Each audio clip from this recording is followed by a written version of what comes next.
Marvel Vision, a podcast about Marvel, the MCU, and right now, Iron Man 2. I'm Alex. I'm Justin. I'm Pete. And as mentioned, we're going to be talking about Iron Man 2 as we continue our way through the MCU, through Phase 1. And this week we have a special guest. We have Julia Alexander, the senior streaming editor of IGN, and as far as I know, the #1 Iron Man 2 fan on the internet. Julia, welcome. So excited to have you here.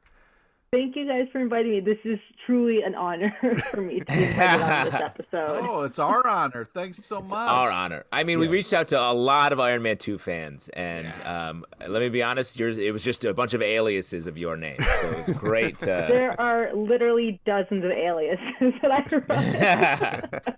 Smart. Well, let's start off with this, because honestly, what I knew we were going to do, we're doing this walk through the MCU through Phase 1 from the end of Falcon and Winter Soldier, and then picking up Loki, and then presumably we'll come back to Phase 2 at some point. But when I knew we were going to schedule out Iron Man 2, you were absolutely the first name on my list, because you take any opportunity to talk about Iron Man 2 in the absolute best way. What is it about this movie in the MCU in particular that you like so much? It's funny, when I first saw Iron Man 2 back in 2010, I hated it. I was part of the mass people, arguably the majority of the people who think it's a terrible film. And then in 2018, when Infinity War was coming out, AMC was doing its marathon. And so I went, and sleep deprived already by the time Iron Man 2 started playing. I watched Iron Man 2 and was like, this is not as bad as I remember it. And then I kept returning to it. I just kept watching it over and over again. And eventually, within the span of about 8 months, Iron Man 2 had become my favorite Marvel movie. Wow. And I think for me, as someone who very much likes, and Alex knows this because he follows me on Twitter, who likes sad characters and just like sad superheroes in particular, whenever I read Marvel DC comics, I'm always drawn to for example, Dick Grayson arc. I'm just like, oh, sad people, and I love it. And I think Iron Man 2, the closest we could ever get to Demon in a Bottle, and the closest we could ever get to Tony just being extremely sad and trying to figure out how to deal with his sadness. I just became in love with it. And so even though I can look at Iron Man 2 objectively as a critic and say, not great, Bob, subjectively, I'm like, this is my favorite Tony, and it's my favorite Iron Man film. Go ahead, Justin. Well, I was just going to jump in and say, I got to agree with you. This movie, it got such a bad rap, and I remember not hating it like everybody else, but I was like, yeah, it was sort of a bummer, and it is a bit of a bummer movie because our hero is wrong for 85% of the movie. And I think that's something that we don't expect from watching the first movie, or just in general, to have a superhero movie where the hero's literally fucking up the whole time. You're like, come on, dude, fix all this stuff. You're so close to fixing it. The blood toxicity thing, it's like we know you're gonna fix it. But you can't just walk around getting your blood weird. Fix your blood. I think I realized upon my most recent rewatch, which was today. So I was like, I should watch it again for the podcast, and not just because I wanted to. And I was like, oh, the whole story arc of Iron Man 2 is basically, wealthy dude is out of control. Wealthy dude gets grounded and is effectively at home. Wealthy dude comes to terms with his daddy issues. And then wealthy dude goes about trying to be a better person, so he harms less people. And I was just like, imagine if we gave people therapy. What could have been avoided in this movie? Because it's just him realizing, oh, I don't have all the answers, and I do need help. And I am leaning on substances that I shouldn't be leaning on to try and make everything hurt less. And I was like, you could use therapy, Tony Stark, so badly. No, I mean, I was going to do therapy, but I just put a square of palladium into my heart instead. It's working fine. Use a triangle. Use a triangle. It's better. Yeah, I like the hard stuff. The thing that I like about this movie, and I think even back when I watched it in theaters, to your point, Julia, you could watch it, and there's things that don't work about it. Like the third act gets a little CGI mess fight, and there are things that go on too long and it goes in weird directions. But even back when I first watched it, and again, watching it again for the podcast, I was really struck by, I would rather these movies take big, weird swings on things. And I would so much rather watch that than something that is calm and safe and just sort of makes sense. And the fact that the thing that brings me back to this movie time and again is Sam Rockwell and Mickey Rourke. They are incredible villains. They are great. Their performances are so over the top. I love Sam Rockwell's performance in particular more every single time. And this is something we talked about in the Iron Man rewatch, which I didn't know. He was originally supposed to be Iron Man. Like, that was the plan. They were talking about that. So to bring him back as Justin Hammer makes this sort of sense to it in terms of the MCU. And he's just this spectacular dweeb throughout the movie that becomes dorkier and dorkier as he goes towards the end. And it's beautiful. It's beautiful. I wish he's like, and I'll just put this out here, like, this was what struck me watching this time. He is a Loki level villain in terms of being interesting to watch, and they should have been using him more. He is, and it's also great because he's such a departure from like my favorite Justin Hammer arcs in the comics, where Justin is. My favorite arc is where Justin and Tony are kind of longtime, not friends, but longtime acquaintances, and kind of have this ongoing rivalry, which we kind of get to in the movie. But it's just he's much more full of swagger in the comics in my favorite arcs, and having Sam Rockwell come in, into your point exact, Alex, just be like this dweeb who very much wants to be Tony and can't be Tony and gets all of his leftovers, and it's just like him partnering with Mickey Rourke, who I believe within the first 10 minutes of that film is like getting his bird drunk, is like the greatest. Like it's just such a perfect random sequence of events in Iron Man 2 that it's like this beautiful mess, all written by Justin Theroux. Which, like, when I saw that, I was like, right, Justin Theroux was just shirtless at a typewriter, probably just banging out the script to Iron Man 2.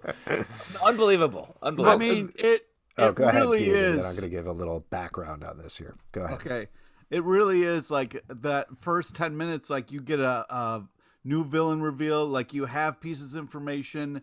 It's that, very cool intro to a villain and done well. And I'm impressed with this movie going back. I mean, there are some things that don't hold up, but I do think that like every time I watch it, I get to be like, yeah, Sam Rockwell loves to dance, and you got to let him do it. You got to let him dance. Gotta let him dance. And Mickey Rourke is such a creepy dude in general. It kind of matches the hiring of, Tony Stark. So I liked it. I thought it was, every time I watch it, there's just a little something that I was like, oh, this isn't as bad. There's something else that you can enjoy a little bit. Mickey Rourke's gotten a bird drunk on his own, like pre-movie. Well, the thing is, he paid for his own teeth and bird, apparently. Like, everything was his idea. He's like, I'm going to have the tattoos. He went to a Russian jail and did research. He got his own gold teeth and he bought his own bird. And he's like, yeah, this is what I'm doing. And it's some of the best stuff in the movie. It's great. Yeah. That's my favorite thing. Like, Pat, to your point on, Pete, I should say. I said Pat, I'm so sorry. Pete, my favorite moments on Twitter.com, the website, are when people at me, they'll like at me and they'll be like, hey man, just wanted to let you know I watched Iron Man 2 randomly this weekend. I don't think it's that bad. Your points hold up. And I'm like, yes. And my favorite moment, I used to be at The Verge for a long time until recently I left to go to IGN. And my greatest moment was when my bosses kind of DM'd me on Slack one day and was like, I watched Iron Man 2 on a plane. You have a point. And I was like, yes, like it's just if you revisit it, but it's one of those things where for me, I think the Star Wars equivalent would be Attack of the Clones, where I'm like, for so many people, Iron Man 2 is, I don't want to go back and revisit it. I'm just going to skip over it. And when I'm doing my rewatch, it's like, there's so many good moments in this movie. And it's my favorite Tony Stark. Like, it's my favorite Tony in all the films. Wow. I like that you're the internet's triangle, just being charged up by people's love of Iron Man. Triangulum, I guess, is probably the official element that is. Yes. So a couple of things that I probably should have... What's up, Pete? You like a good drunken DJ is what you're saying? Yeah. Yeah. Well, that's kind of a sad thing because that's DJ AM who passed away right after the movie, and they pay tribute to him at the end. But that still is a very good scene and a lot of fun. So I should have mentioned this stuff at the beginning, just as kind of a groundwork for it. But came out May 7th, 2010, which was just 2 years after the first one.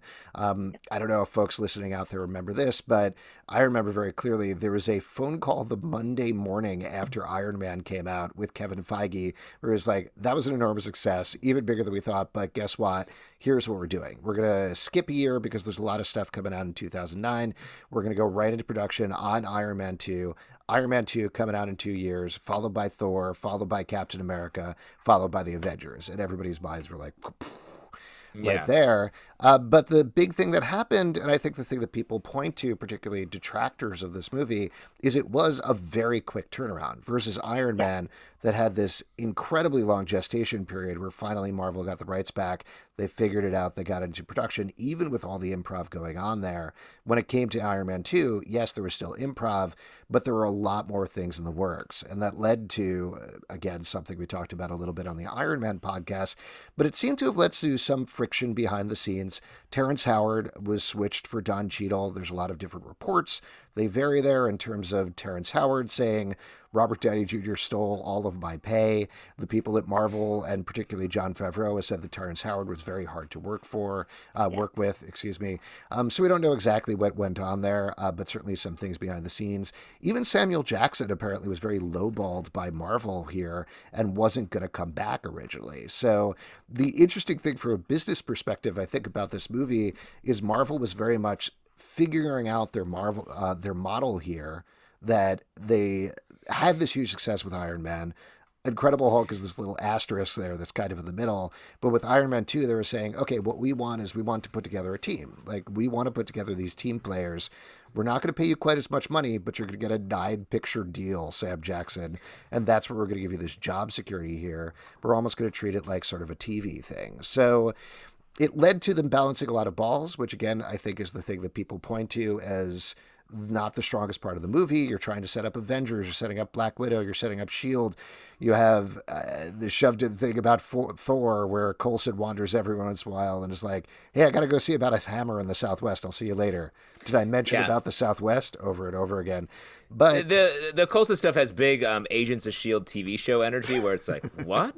What are you talking about? Just relax. We're going to get to your part after the credits. That's when we get to your part. No. Don't undercut Coulson, dude. Coulson's a big part of this, and it gets his due. He is a big part, a larger part that I remember with him being like, he's so cocky. When he's I'll tell you why. This was something I was going to mention a little bit later on. I constantly forget that Disney Plus has an insane amount of extras on everything, where you can basically watch every DVD extra. It's a terrible system. They should just run it straight into each other. You have to watch a 1-minute deleted scene, then pop out, go back, go again. But the best Coulson scene is the scene that they cut for the movie where he's hanging out in the back of the courtroom at the beginning and Pepper goes up to him and they just have this very funny back and forth, which is not about plot or anything. It's just them hanging out, and it's very funny. So if you were not quite on the same wavelength as Coulson in the movie, I highly recommend checking out that 1-minute scene on Disney+. But this, I think you have something really important, which is that this sets up a lot. So it sets up Natasha Romanoff, and it sets up Natalie Rushman, or it sets up Agents of S.H.I.E.L.D. with, not Agents of S.H.I.E.L.D., sets up S.H.I.E.L.D. with Fury. It sets up a lot of the Howard Stark stuff. It sets up so much that we look back at post Endgame and it's like, oh, so much of what happened in this movie is so important, says with Thor. And I always come back to these two movies specifically, where I think they are the least regarded, or two of the least regarded films in the entire MCU. But Iron Man 2 and Age of Ultron end up being two of the most important movies. When we look back on it, it's like they were doing so much to set things up that it was like they lost parts of narrative along the way, where it was like, oh, right, we're spending so much time making sure people are aware that we're putting this person here and this person here, we're going to set this up, we got to tie this in, that you're kind of like, oh, right, in between this, we're making a movie. Where it's I was going to say, these movies have big Brussels sprout energy, where it's like, I guess I got to finish these so I can grow up into the big movies that come later. And I also will say, this movie has my favorite of all time. I think throughout the MCU, I really love, and I know you guys are going to get to this on the podcast eventually, but when Fury and Tony have little hearts to heart, it really warms my heart. So in Iron Man 2, when they're first talking, and then at the end of the film, and then in Age of Ultron, when they're talking in a barn. And it's one of those things that I look back on whenever I think of Iron Man 2, the scene where Nick Fury is talking to Tony about his dad, and Tony's like, my father never loved me, he never even liked me. And so now we have to have this whole conversation where he's kind of being vulnerable with this person he doesn't know, but who is this very paternal figure kind of already in his life, who is essentially grounding him and being like, you can't be out of control. Like, you have to be here and think about what you're doing and be better. And to me, that was always this beautiful moment where they're reining in Tony Stark, this, genius playboy billionaire philanthropist. And it's those little heartfelt moments that I always come back to with Iron Man 2. People always come back to Tony peeing in the suit, or like him and Rhodey fighting, or like the really dumb moments or I think they're dumb. And I always come back to like, yeah, but you get Tony at his worst, which is Tony at his best, because he realizes he's not indestructible. And so that's why whenever I think of this movie, I think of Fury, and I think of Natasha and Tony being vulnerable with Nat, which then becomes a very good friend of his. And it's like that you never really see in the first film, and then you kind of see it in the third, and then it kind of comes back when Tony realizes he's a total disaster post-Avenger. Yeah. It is, I mean, this is a little bit of a side point to what you're saying, but it is so fascinating to see Scarlett Johansson as Black Widow here, because just looking back, how much that character has grown, how much that character has changed. And we are very much skipping ahead here, but you think about her in Endgame being the person who's running the Avengers and holding everything together, back to here where it's basically like it's a feint, that they're setting up. Like, it's just the twist of, if you don't know it's Black Widow, suddenly you're going to be surprised that she's a SHIELD agent. Every comic book fan is like, that's Black Widow, stop lying to us the entire movie. But they're figuring out the character as they go, and it's kind of neat to see. It's fun to revisit that. What did you guys think? Justin, what did you think of Black Widow in this movie in particular? I had forgotten about that big fight sequence later on, the sort of Black Widow with Happy fighting, beating the one guy and her beating everybody else. Oh, great you fight sequence. About that? Come on. Yeah, I mean, I haven't rewatched this movie in so long. And that's what I love coming back to this, and really it feels like a new movie once again. And I thought she was really by macing that she does. Come on, that was just. Yeah, I'm pro it. Are you mad at me because I forgot about it briefly? Yes, I am. I'm mad that you forgot about one of my favorite I don't parts. treat each fight sequence as a child the same way that you do. Yeah, you got to revisit them and cherish them and help them grow. They grow up so fast. I do think they hadn't quite nailed the scene that she's changing in the back seat. Happy's like looking at her, and it's sort of like, was really yeah. A lot of her hair is like very strange and very like, I'm not here to fight. I'm here to look a certain way. And I do think they had to move past some of that stuff to get to the real character that we get in the later movies. But that's my only criticism. Yeah, I think with Marvel Studios in particular, not even just Marvel, I think every major studio who was working on blockbusters that they assumed were geared towards men, and probably still are to an extent geared towards men and boys, is like, oh, we forgot women might be interested in this and might want to watch it. And then you see it as they get closer to, by the time Wanda gets introduced later on, and then we get into Black Panther, and by the time we get there, it's like Kevin Feige and Marvel and Disney, and I assume many women they hired were kind of like, we need to do better. Come like, on, guys. what are we doing? But because there's gross moments in this movie for sure. Yeah, and it was very much, I mean, like, I think about in the comics, not to be that person, but where Tony's the womanizer, and that's this whole thing, and then he eventually gets sober, and then he's not, and it's like, that's the whole thing. So, I mean, I get that they're playing into a character in the first one, and even this one, when you kind of have the Paramount background, and it's like, there's a little bit more you can do when there's no big castle kind of appearing before in classic Disney ways. There's more that you can kind of get away with, but it's going back and seeing Natasha Romanoff basically be like, you're a sex object, we're treating you as that, and then you end up becoming this really cool spy, informative. And then also remembering from press junkets and things where everybody would ask Scarlett Johansson, like, how do you wear the tight suit? Like, how much exercise do you do? And it's like, we've gotten past it finally to an extent. Yes. But that was like that moment of superhero and blockbuster genre entertainment in general is just so not great to women. Yeah. And I think you said it a minute ago, but it was this like misunderstanding, like these movies are for boys and boys sure love them and they're going to keep seeing them over and over again. I was like, what are you talking about? This is clearly becoming the mass form of entertainment. If they just didn't slow down and look at it, they just had this idea for like, what, 20, 25 years? And like, boys, boys, boys, we got to get boys. And it's like, you have boys. Make better movies for everyone. Yeah. But I want to go back to there's no Marvel flip in this. But what I do like is it does have as the Paramount logo is happening, we're already getting the last bit from Iron Man 1. So they're not wasting any time, which I appreciate. They're like picking right up and being like, all right, you remember that? Yes, I do. I love a little bit like, hey, we're not going to waste time on credits. We're going to we're going to give you a villain intro, then we're going to fade into AC/DC and Tony Stark jumping out the back of a plane and fireworks, which are going to be big later. But I have a question for you, Pete. Yeah. When you say you love it when they pick right up at where the last movie left off, why is that? Does it bother you when time passes between because you feel like you missed something? Yes, exactly. What happened? Why don't we want to know what that is? We're rolling with you, and it's like, okay, great, but then what? And then you're leaving gaps. Do you feel like maybe you fell unconscious or something? Yeah. What do you do when you go to sleep at night? Are you like, I'm pissed, I have to close my eyes for 8 hours? Yeah, that's the worst. He doesn't sleep. He's like, I got to wake up every hour to make sure I'm on it. I need to see everything. To do shifts. Yeah. Do you know what? Do you know what stuck out to me upon the rewatch? And I keep thinking about this because I think of this on a macro level in the world.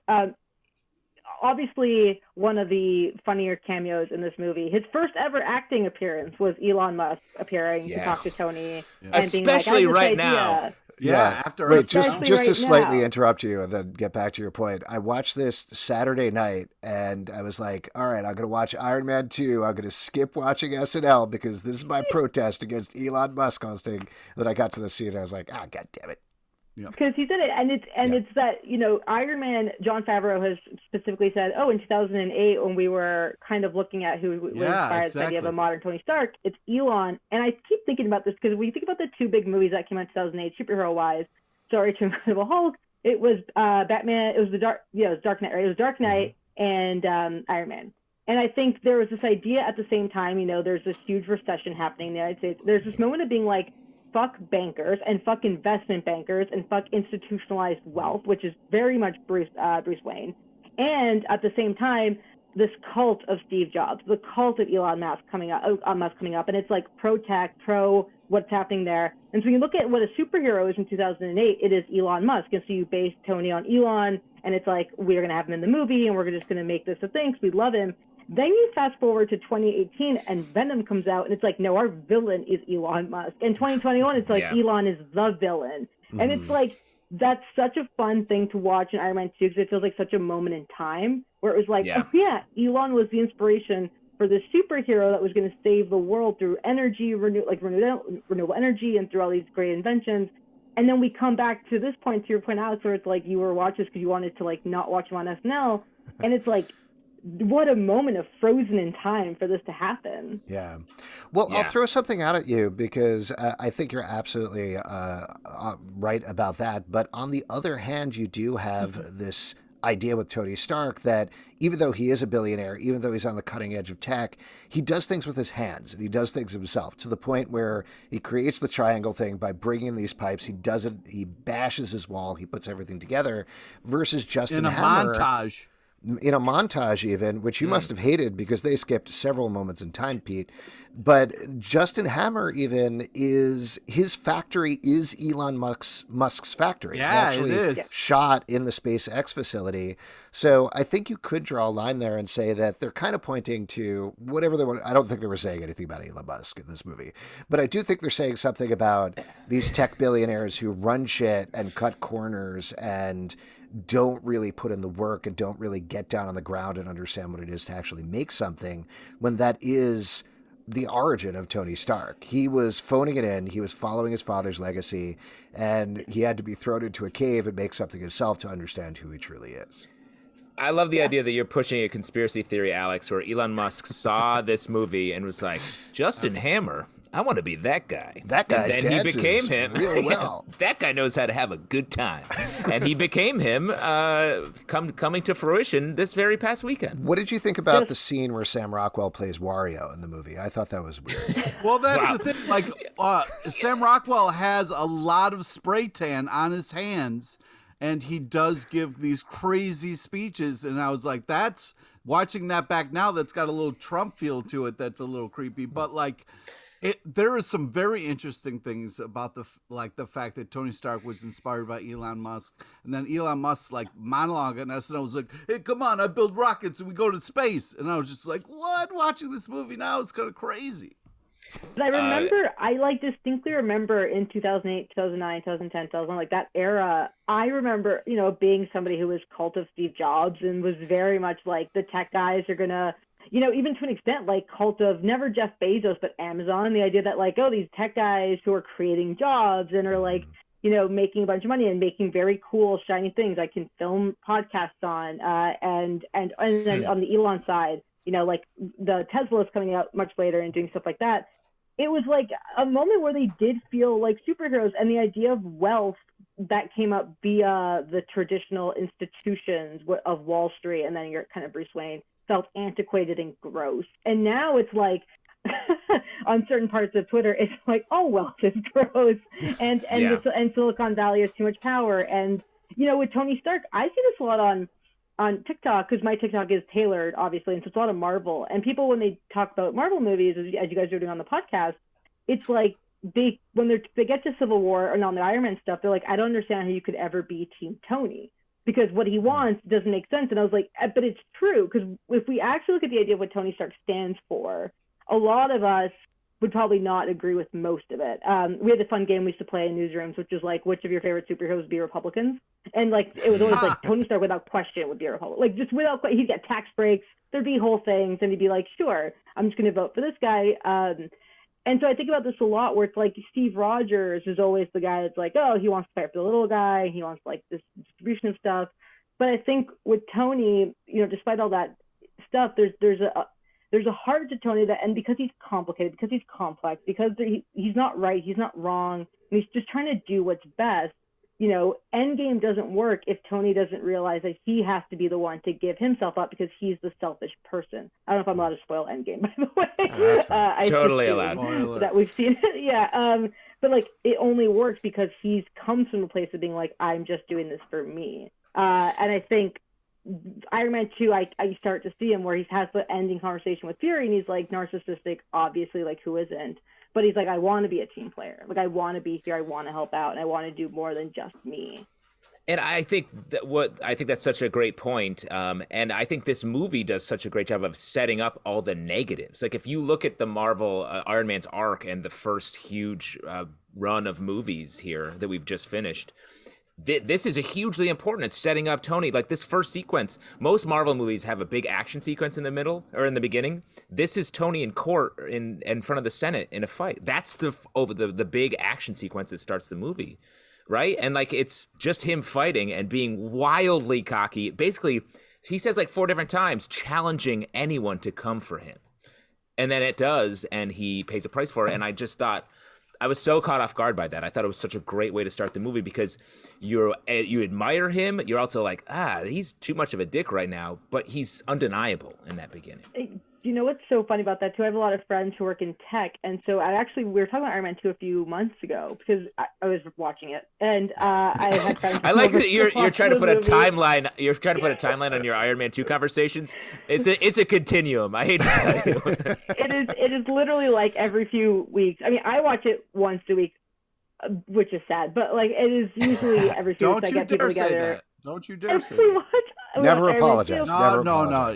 You have no idea the kind of crappy movies I watch over and over and over again. I will, just to give you a little window. Pete, how many times have you watched the entire run of Ted Lasso at this point?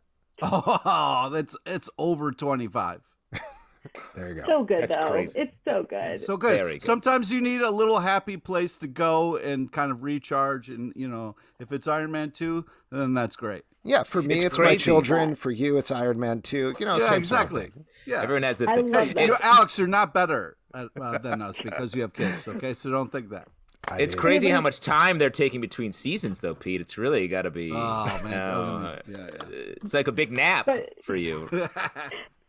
But we were watching Iron Man 2 and we were talking about this, and they all work at different tech companies, and most of them work at the big ones. And it was funny because, and obviously I'm not saying their names, but we'd watch this, and we were watching the congressional hearing, and I would just talk to them, and they'd be like, Mark would never be allowed to say this. Or like, there's no way Jack would be able to say something like that. And it's like one of those things where I'm like, right, we're in this moment where all these major tech CEOs, including to an extent Elon, who the SEC is always like, oh my goodness, please stop tweeting.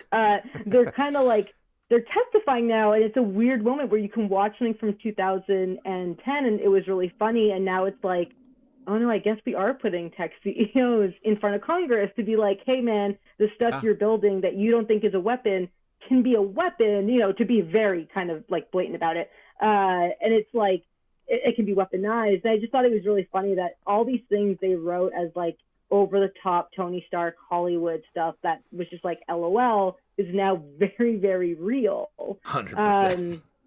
Yeah, it's just a fun.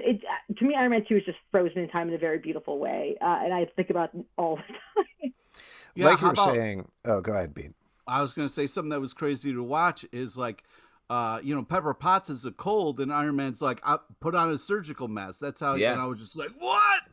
Predicted COVID right there. Like, what is happening?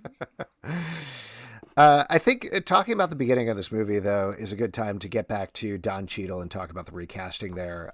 We, in the first movie, I think we disagreed a little bit. I think Justin and I sort of felt like we kind of liked Terrence Howard better as Rhodey. We felt like there was more of a bond between that Rhodey and that Tony Stark.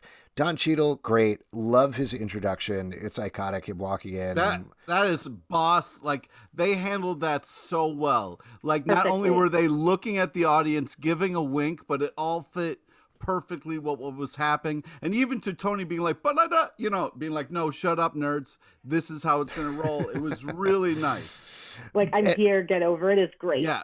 So good. Yeah. But what do you think about Don Cheadle in this movie now that we are actually here? This was like the kind of switch really helped because Don Cheadle was very more, I believe this guy's in the military, where Terrence Howard was like, I can kind of believe it, but like this, you really felt it more and made a lot more sense for the transformation into War Machine. Even his reluctance to read his stuff, like, you're taking this out of context. Later, I go on to say, like, he's defending his stance, but he's still there on the wrong side. And numerous times people are like, what, Rhodey? So I felt like it really works a lot better for the character moving forward. Julian, what about you? What's your take on Terrence Howard versus Don Cheadle?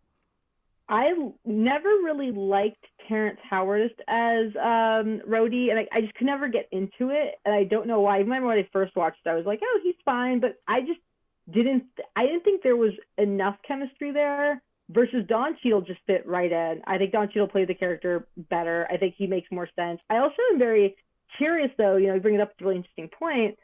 My favorite interactions later on in the movie is, Iron Man 2 sets up Don Cheadle as this very important character and person for Tony.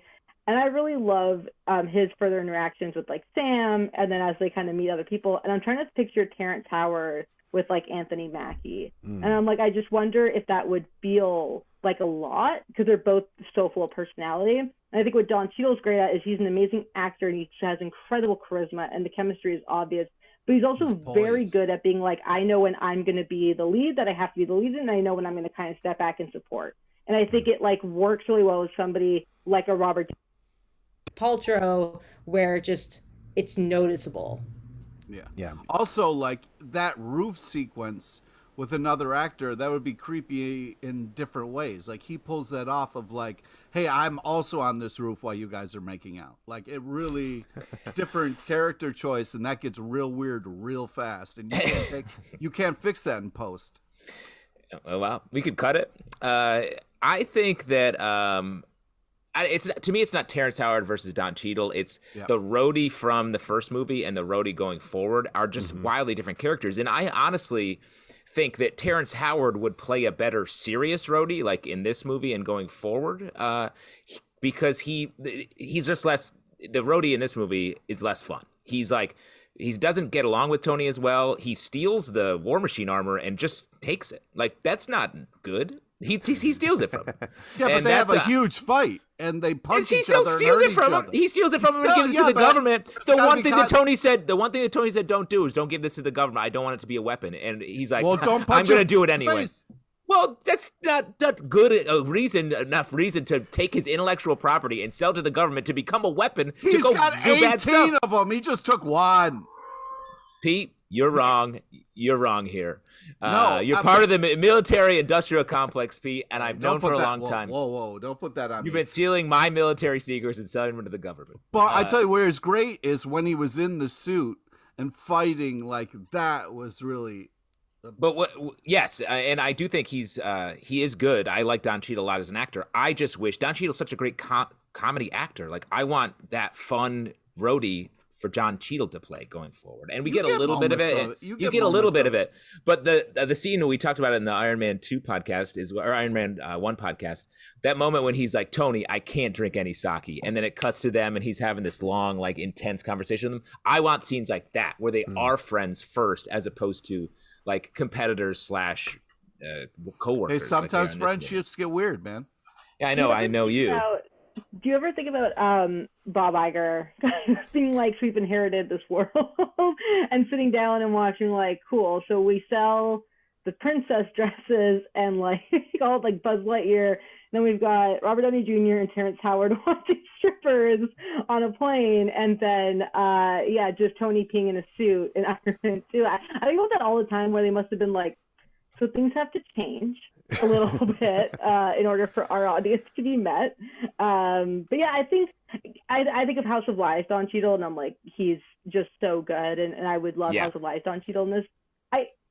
I think I wonder. I mean, I'm not a filmmaker, and I don't know, but I wonder when you have someone partnered with Robert Downey Jr., who's just so like commanding and like so like his presence is everywhere on the screen, how much you kind of have to be like, we need a guy who can do like, yeah, you're funny and charismatic and this, but you're also like, you know, you have to be the Rhodey to his Tony. Like you can't be the Tony to your Rhodey, if that makes any sense. I do think this is something Pete got very angry at me about when we were talking about Iron Man. But I think one of the strengths, but also one of the weaknesses of both of these Iron Man movies is the level of improv that they do in them. Sometimes it really hits. Like sometimes it really works and it really flies and it's very funny. But I think without speculating too much, based on the fact that what we've read, what we've seen, what they've talked about, things were very chaotic in terms of making Iron Man 2. And I think that comes through in some of the improv where it gets to what you were saying, Justin, in terms of Don Cheadle is much harsher to Robert Downey Jr. Robert Downey Jr. going wild, Don Cheadle just having to respond with a bunch of no, but. And Gwyneth Paltrow the same way is just, they're yelling at him the entire time. And it's not he deserves it the way he's talking. He deserves it. He deserves it, but he's going wild in the first movie, but it's much breezier in terms of the way that they're doing it. Here it's a little shriller across the board. Okay. I also hate, and I realize this is going to get me a lot of hate. I despise Pepper Potts. Like, I just want to edit her out of the film, and I realize how that sounds because she's really the only lead female character. But like, everything about her, I think of like, to your Alex, extremely good point. I never really thought of it like that. I think about the way that she kind of interacts, or even Rhodey interacts with Tony, compared to how like Bruce kind of handles Tony in the later movies, where he's like, all right, buddy, like, you know, you have a kid with like strong ADHD and you're like, okay, like we're gonna figure out how to like kind of go through this. There's just a calming presence to it, which is Bruce Banner's whole thing, so he can't be angry, but it's much less annoying and frustrating. And again, I realize as it sounds, I'm speaking about a female character, but there's something about Pepper that every time I watch it, I'm like, oh my God, like, please stop. Like, every time she has the scene in Iron Man 2 where she first comes in, she's yelling at him about the artwork, and he's trying to make her CEO. It's like, I just want to fast forward through it. I definitely understand what you're saying, and you're making some valid points. But I need to get back to what Alex Blasphemy said before. But also, Tony Stark is a complete douche, womanizer, awful person. Pepper Potts tolerates him at points and then forces him to grow. I don't know what kind of other person could get through to that character. You know what I mean? She has to kind of be that a little bit. But okay, first off, how dare you, Alex, insult the improv that got us to this gold, this land of unbelievable Marvel movies. All started with giving an improv guy the director's chair and letting him. Hold on, no, Pete. Hey, let up. Letting him have the power to be like, hey, you want to do a couple takes for you? Let's have some fun on set. Bring a liveliness to this. Otherwise, it was DC sad movie, sad characters, dark, dark, dark, dark. Fuck you. Let's bring in some light. Let's bring in some fun. So the fact that you're like, yo, improv ruined this whole shit is very upsetting, and you're way off base there. No, Pete, I understand what you're saying. This is a fair point, but to be fair to myself, I was there at the UCB in 2008 with Jon Favreau, Kevin Feige. They came out with their Herald team. They said, Can we get a suggestion? Somebody in the back of the audience was like, Iron Man 2. And like, all right, here we go. Let's go. All right, keep it loose. No. Because the whole... There is keep it loose. That's what you do, right? No, you're awful. You brought improv to New York with Del Close, right, Alex? First off, there's a lot of in jokes there that I hope improv heads really enjoyed. But nobody enjoyed that. My whole point is there are things that the improv cuts through in a way that shows humor and moves things fastly in a way to not take time that I think you're not appreciating. Alex likes the improv. He's just saying it was a harsher form of it because the characters were fighting constantly. And to what we were talking about with Pepper and Rhodey, their job in this movie was to be Tony, you can't do that. And that's textbook, not a fun part of improv. And it's makes for I'll give you an example characters that are harder to. I'll give you an example of some improv that I do think worked, not to keep talking about these Disney Plus extras that I watched, but the first behind the scenes that they had is absolute chaos for most of it. It's pretty much unwatchable, but then they get to talking about the scene where Sam Rockwell is trying to sell the weapons to War Machine, and that's something that Justin Theroux apparently wrote the night before, and there was no way for Sam Rockwell to memorize it, so they gave him an earbud. It was just Justin Theroux feeding him lines on set and just over and over and over again working on it with Jon Favreau, them coming up with stuff on the spur of the moment and just filming as much stuff as they possibly can. And that scene is very fun and it's very funny and it all works versus Don Cheadle being like, no, this is stupid, shut up about that weapon. It's all just the cutaways to Don Cheadle not reacting to anything, and that's what makes it very funny. And I think that does work. And his frustration. If you think about, I think if you think about the improv that kind of shows up, again, Iron Man 2 a little, but between, I made a whole show about it, between, Bucky and Sam, when you have Sebastian Stan and Anthony Mackie, who are very good at being reading each other and kind of playing off each other and then putting into their characters, and then having, I think, directors and writers who are sure, go for it.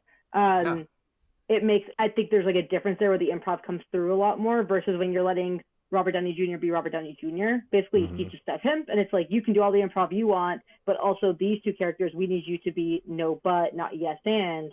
That's when it gets to feel oh, this just feels like an argument, which is how it's supposed to be, and that's how it's written. But I think because RDJ improv so much of it, it's it just doesn't really click in certain ways. But there are scenes where it does. I mean, the scene where they introduce Natasha and she comes in and she's fighting Happy and Tony and Pepper having a back and forth. I don't know how much of that was improv. I assume some of it, because I just assume with RDJ, some of it always is improv.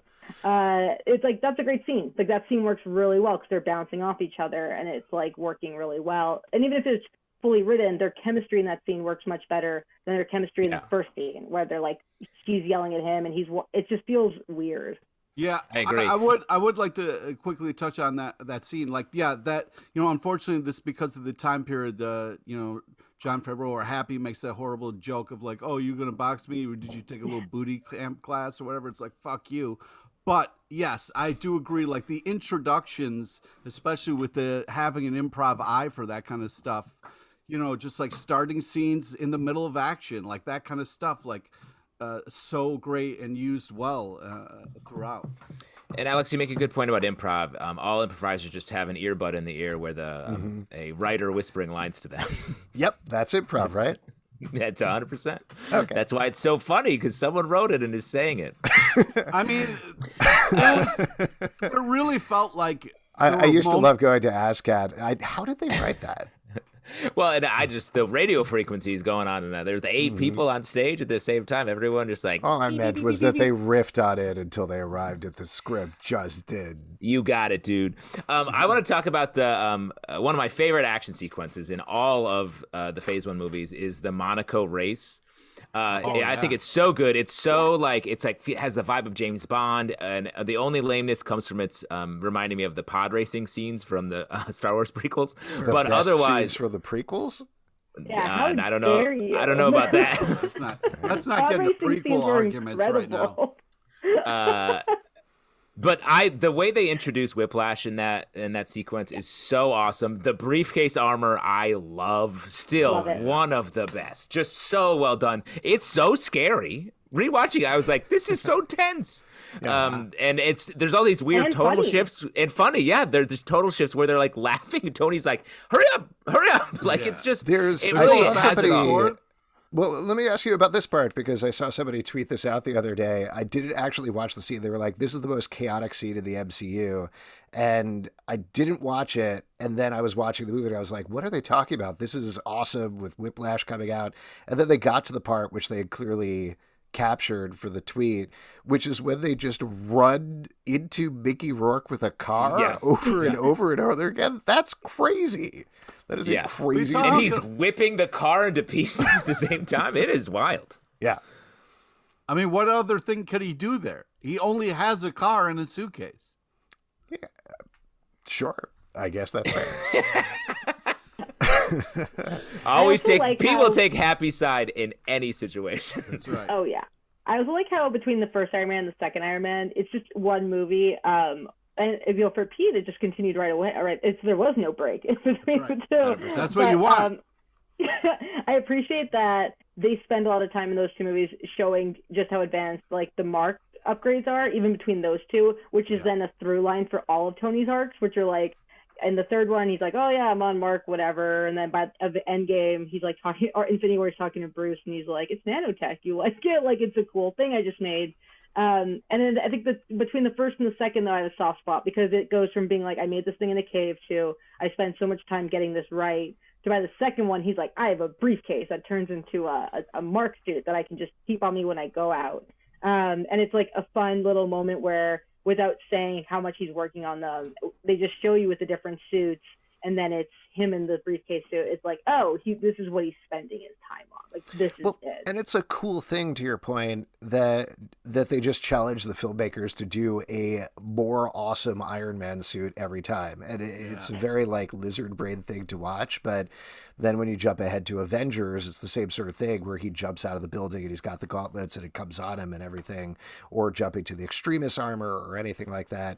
It's just trying to up the ante each time, and it's fun to watch. It's at least part to sell toys, of course, and I understand that at an intellectual level, but as a viewer who likes to watch cool Iron Man movies, it's fun. And it's fun to watch. I lost my thought, but it was definitely about the suits. Iron Man. Were you saying the triangle, the big change from circle to triangle, which I think really caught us all off guard? It's you know what? Do you guys have a preference for any of the arc reactors? Do you like the triangle over the circle? I know you're making fun, Justin, but I gotta say, from a comic book reader perspective, when they switched to the triangle, I was like, "Oh, cool! Yeah. Oh, I remember this." The triangle, when the laser cuts across the room and lands in the triangle, that's the one I remember. I love it. And I do love the triangle. It's just very funny to me to be like, the secret was a triangle the whole time. It's like, what do you? That's not but the secret. He needed that circular shield to get everything level. That perfect. Good. You know what? Good. You know what's always so fun about the Iron Man movies in comparison to all the other Marvel movies? All the other Marvel movies, the arc is basically like, so-and-so needs to find courage, hope, whatever, blah, blah, blah. They have the cool superpower, they figure it out, and then they go and do it. And I remember it's always like, cool, he figures out what he has to do, and there's a little bit of a problem. But his problem that he has to figure out is always like, I figured out a new atom. I have solved time travel. And it's always like, he's done it in 5 minutes. And he's like, I figured it out. Like, there it is. I invented a new element. That was crazy. Yeah. And I'm always like, I just think about it from sometimes I get into my head and I'll think like the amount of time it took to get, the Pfizer vaccine through everything again. It's like, all right, we can deploy this now and give it to people. And he's like, guys, got a new element. I'm just going to test it out. They should have made the pills for little triangles. It would have been way faster. I would like to talk a little bit about the suit evolution and how that's like a fun thing because like it's interesting like the time it takes for it to get on like in the beginning when he's being douchey in front of the people and he's got the girls dancing behind him at the expo, it takes a while to get the suit off. And there's this fun thing where it's like when he first took out the kind of circle in his chest, it almost killed him with Pepper and it took forever. And then like to see him kind of quickly change out and then to be able to get in the briefcase quicker and then leading to it's kind of a cool thing that they're paying attention to all along the way, and I appreciate the kind of attention to details. That does remind me, just as a little quick note, him taking out the arc reactor is so gross to me for some reason. Just the fact that he has this huge hole in his chest that he's just pulling things out. Deep hole. Yeah. Very deep hole. Don't like it. Yeah. That's what I was going to talk about. Actually, Pete, thank you for reminding me. I think that's one of my favorite behind-the-scenes stories that RDJ always tells on talk shows when he's like, it went from the first one of being in a suit to by the time they did Endgame, he was like, I was in a hotel, like kind of basically reading lines because they didn't need me in my suit. It was all CGI'd. And I think about that where you can see it too, where it's like the first one, it's him, and it's very much like their CGI is obviously a thing by 2008, and filming 2007, but it's like not as where they want it to be. And by 2010, it's further along to the point that they're like, we can do a lot of this with you just in a green screen and talking, like we can, and then throughout, it's like as the suits look better and as they go on faster, you're like, oh, he's not even there. Like he's just not. He doesn't have to be anywhere near here. Yeah. I want to throw out. This is not related to that, but this is a theory. This isn't really a theory. This is just something that like I've thought about with this movie for a while. Do you think they at least in part base this on Batman Returns? And the reason I say this is because I think like Batman Returns, probably one of the best movie sequels of all time, superhero movie sequels.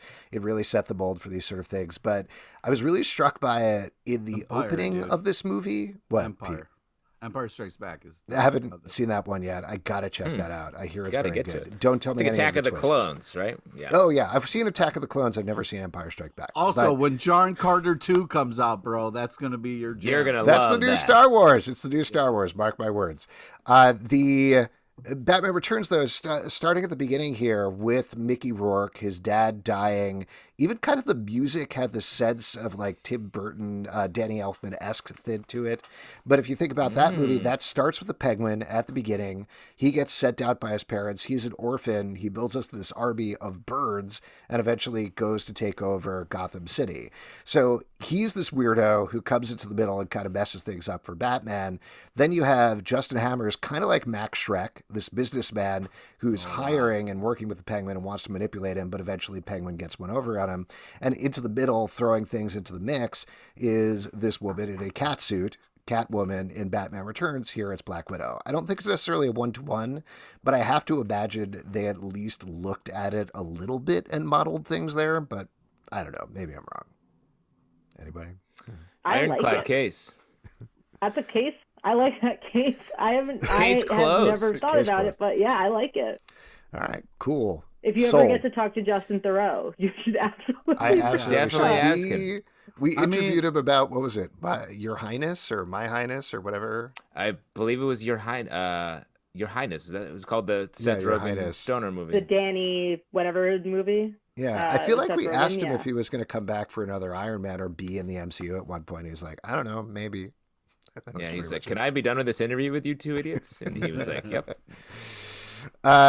Just to run through some trivia, some stuff that I jotted down while I was doing the research. A lot of folks probably know this, but the small kid with the Iron Man mask in the climactic action sequence that Iron Man saves, man. He puts up his That repulsor. was such a cool move, and he like goes, "Nice job, kid!" Like he did it. Oh. So this is something, obviously they didn't mean it to be this when they were doing Iron Man 2. They retconned it later, but that's Peter Parker, and they officially said that. Tom Holland, I think, did one of his going rogue things first, where he was like, yeah, that's a fan theory, right? Yep, that's me, that's Peter Parker. And then later on, Kevin Feige and John Watts said, yes, absolutely, we could retcon that all matches up, all good. Another one, Pete. It is in Queens. Do you remember, though, when this whole thing was happening? It was around the exact same time that they had done...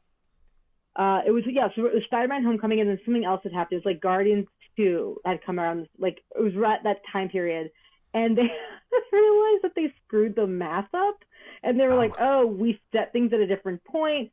So all these fans, and by fans I mean me, and my pals on Reddit, and by pals on Reddit I mean strangers on Reddit, were like, "Good, that's a good thing." The math doesn't add up, and I remember writing about this for Polygon, where I was like, they retconned it, but then they screwed up the timeline. I remember eventually Kevin Feige was asked, but it's so often when he was promoting, it must have been Homecoming, he was like out promoting it, that he was like, we are just no longer going to include dates in movies. Like he was like, it's insane. We didn't even really think about this. And it's like, you didn't think that the fans would do the math?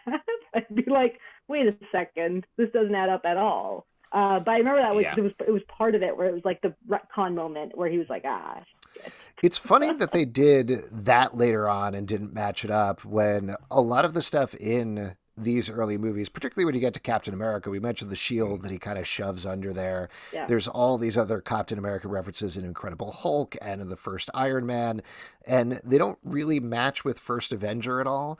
But I think you could write that off as they're figuring it out. They're not quite there yet. But the fact that in 2017, 2018, or whatever it was, they still hadn't quite figured it out, it gives you I actually don't think that's a bad thing, that like they're still kind of flying by the seat of their pants, and that keeps them loose with the MCU in a certain way that allows them to be flexible. Improv loose, baby.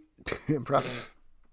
And I'm sure it also makes the teams at Warner Brothers and DC and Sony and very happy that they're like, oh, they're still figuring it out. Don't worry, we can still do this, guys. Venom is going to be great. I mean, it is.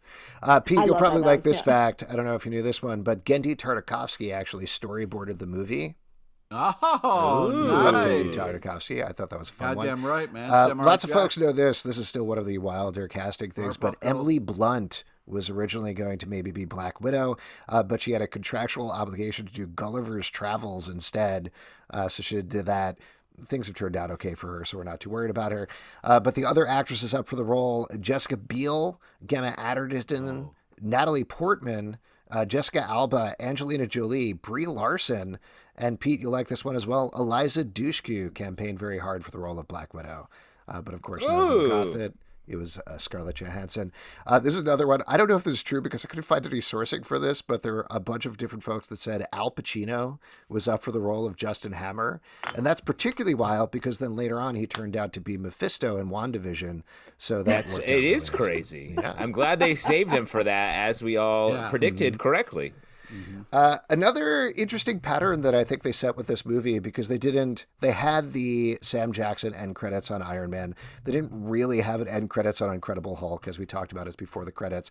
But here you get the Thor post credits, and that was directed by Kenneth Branagh on the set of Thor as part of Thor, and that sets this really nice pattern for the rest of the movies, where they kind of hand it off to the next director, to the next team for all these end credits, which I think is a cool, fun thing. The photo of Ivan being arrested that they show in the montage when Tony is doing the research is actually Mickey Rourke being arrested in real life. Gary Shandling's character, Senator Stern, is named after Howard Stern, which apparently Howard Stern loved. Cool. This is what I vaguely remembered, and then while I was reading, I found it again, and it's one of the weirder things they cut out there. Like we talked about the previous movie, they did a weird job on the 10 Rings, which hopefully they're going to clarify a little bit when we get to Shang-Chi going forward. But one of the guards who lets Vanko out is supposed to be from the 10 Rings, but he never talks about it or refers to it in any way. Very subtle. Yes, not even really an Easter egg. This is another one that I did not know. You Ulysses scholars probably didn't know, but this made this joke even better. You probably remember the line where Justin Hammer says that he's going to write a book that'll make Ulysses look like it was written in crayon. Ulysses actually was the missile that's going to do that. Oh, that's right, the missile. Ulysses actually was written in crayon because James Joyce's eyesight was getting so bad that he wrote most of the book in a red crayon. Smart. There you go. Very clever joke. I thought. Shane Black. It is.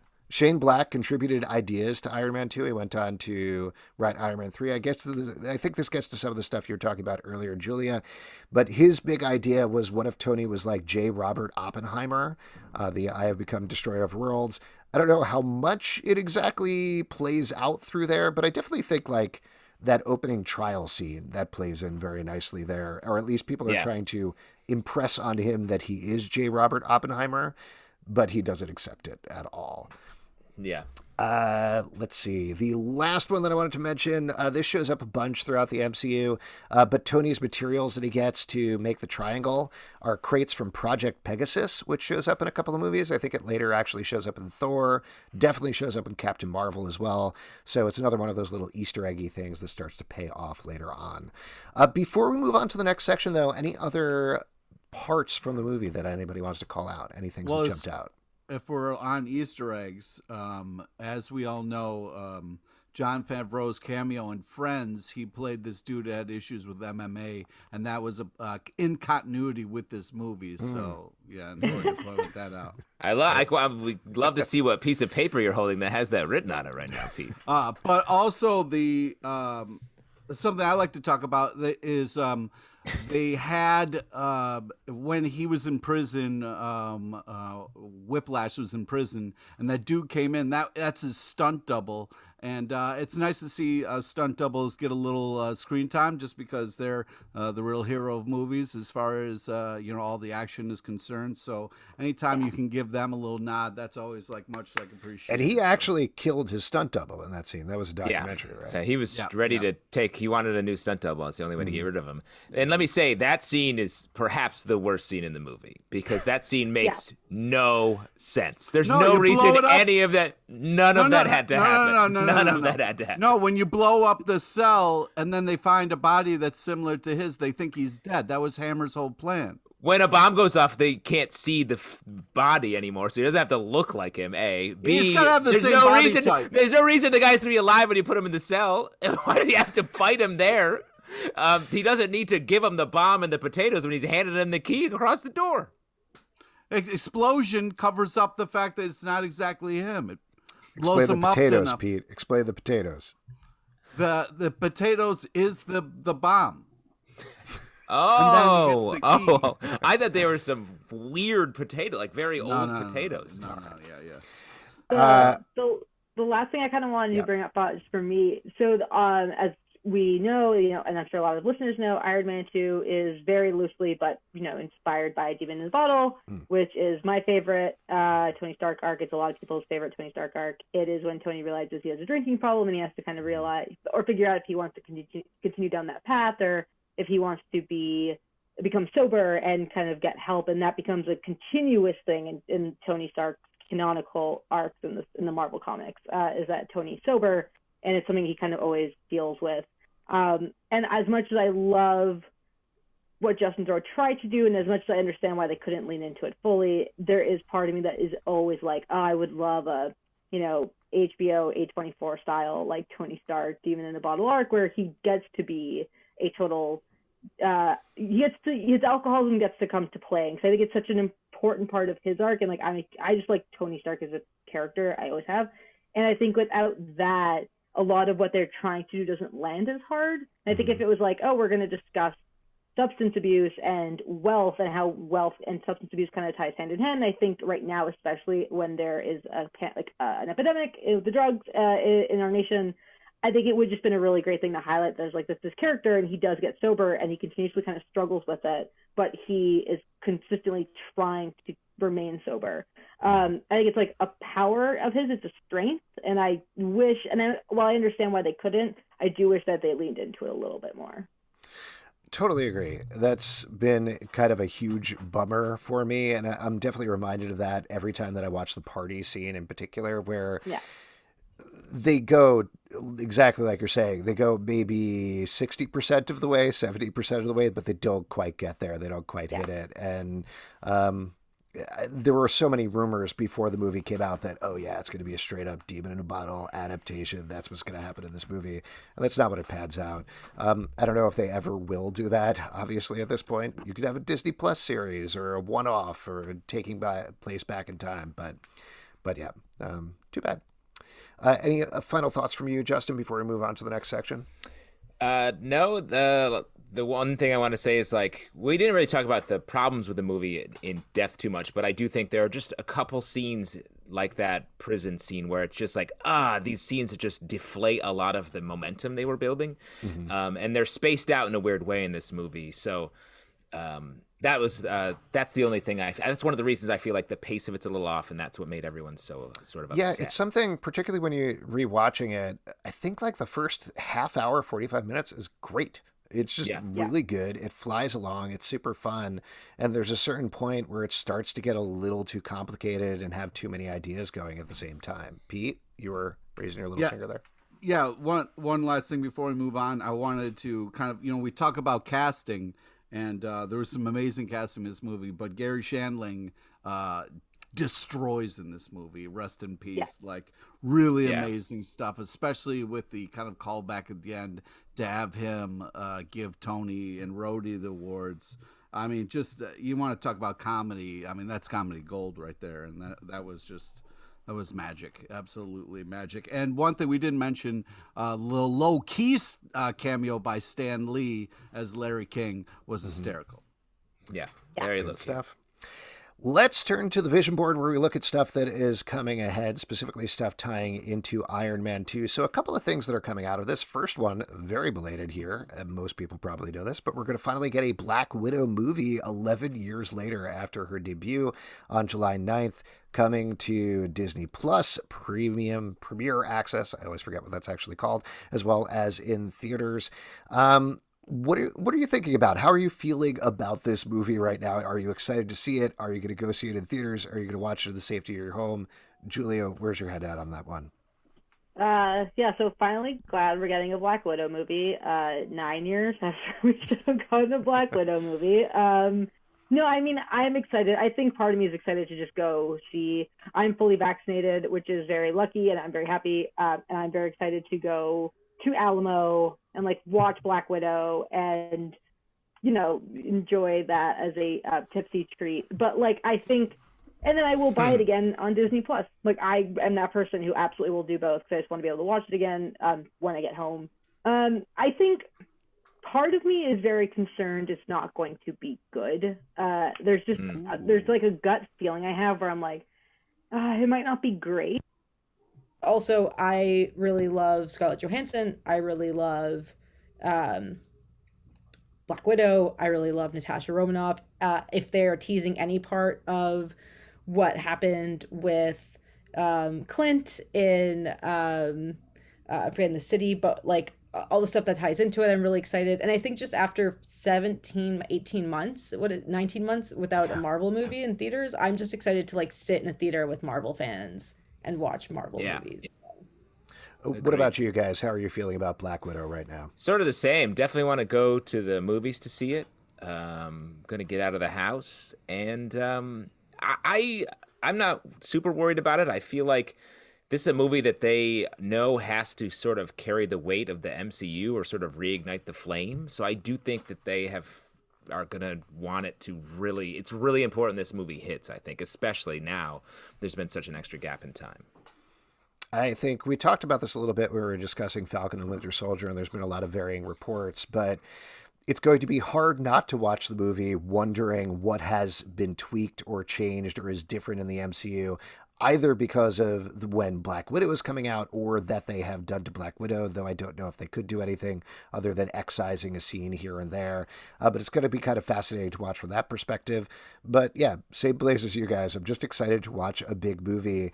And there's been a lot of discussion about this, but I think it's really actually very smart to release it both places, because I think a lot of people are going to do exactly what you're saying, Julia. They want to go back to the movies. They're going to watch the big movie, and then they're going to pay the $30 and watch it 5 more times at home and dissect all the scenes. And Disney gets to double dip that way. What about you, Pete? Double dip. I think that I'm very excited. And this movie got me even more excited because of the Black Widow fight sequences in here. And one fight sequence that we didn't get to talk about is the one where all the robots land and Tony Stark gets to do his one-off super move, which was a lot of fun. But I'm very excited for the action in this movie, like Captain America and Winter Soldier, or Captain America and Bucky, whatever name it should have been at the end there. But very action oriented, very action driven. So I think going from that into this will be hopefully super enjoyable. And I want a popcorn movie in a movie theater that I can very much enjoy. I'm pumped about Taskmaster. I hope that's done well. So, yeah. And talk about a great cast. Like, I'm very excited for the casting they have in this movie. Wait, real quick, not knowing anything about the movie or the plot, and we've talked about this before on our live show, but who is Taskmaster? Which character is Taskmaster? Pete? Black Widow. You think? Wow. She's also Taskmaster? Yep. Okay. Good answer. Justin? I don't know. What do you mean? Rachel Weisz. I think it's Rachel Weisz, right? I see.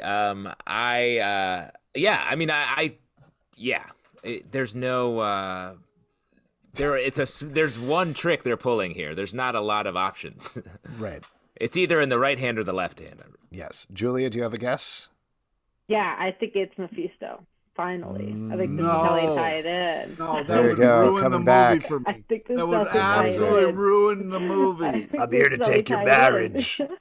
Awful. All right, next one. This is tangential, and I think we should probably hold this potentially after we talk about Captain Marvel, but it's fine. Let's do it now. Secret Invasion is another Disney Plus series that's coming. Samuel L. Jackson is going to be in it. Ben Mendelsohn is going to be in it as Talos, the Skrull. There's a bunch of rumored folks that are almost definitely in it, including Kingsley Ben-Adir, Olivia Colman, Amelia Clarke, and Killian Scott, starting to film this fall. And the showrunner is Kyle Bradstreet, who did a bunch of writing on Mr. Robot, which is very exciting for me.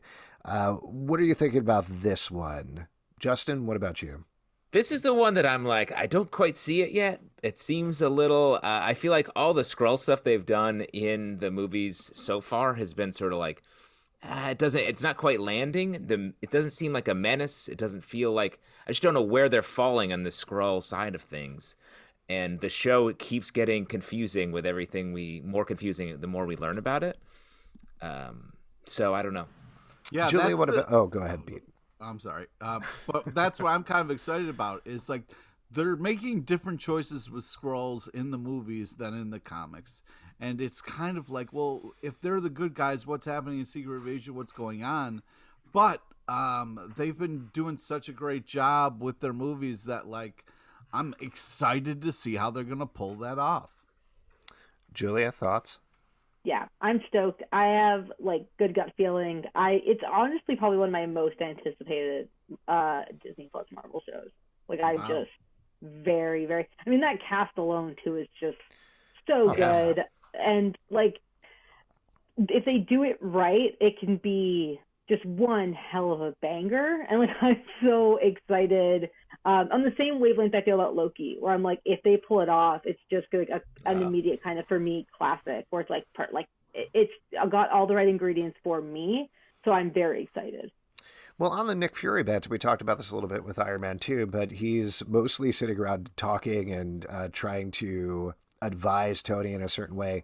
But if they can really lean into the spy aspect of Nick Fury in the show, that'll be very cool and very fun, and something outside of Winter Soldier we haven't really seen. He's mostly standing at a helicarrier and being like, I'm here to help now, and that's pretty much it. Plus the fact that they have, it's not Sam Esmail, but one of the guys behind Mr. Robot, one of my absolute favorite shows of all time, doing it. I think there's a possibility of really amping up the weirdness and tension there that I think is going to be very cool. I hope that's the way it goes. Yeah. And last one to talk about, very apropos of this movie, Armor Wars is also coming to Disney Plus down the road. This is starring Don Cheadle. We know that it is when Tony Stark's tech falls into the wrong hands.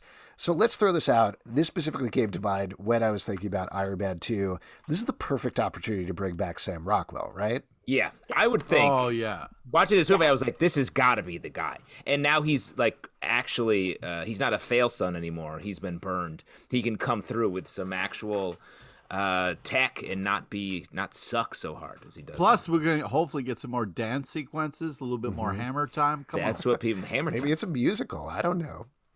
Let me throw out another one, because apparently they changed the fate of Whiplash a little bit. It didn't seem very ambiguous to me. He had a bob on him, but apparently they cut away from him so you wouldn't exactly know whether he was dead or not, so they could bring him back if they wanted to. Do you think there is any chance they would bring Mickey Rourke back as Whiplash for an Armor Wars series? I mean, Armor Wars was about anyone who had any similar tech coming back, and there's no better candidate than Whiplash from this movie. Yeah. Julia, you were nodding your head no? Yeah, no, I love the idea of him coming back. I'm just like, what else is he doing right now, right? Might as well come back and take Disney money and just be a guy that comes after it. I'm thinking about Armor Wars and thinking about what I would do for Justin Hammer to return in any capacity, and I just love the idea of him coming back in a post kind of Tony world, trying to be my time, not a dick about it. My time. Yeah, and it's just like, there's a really fun opportunity there.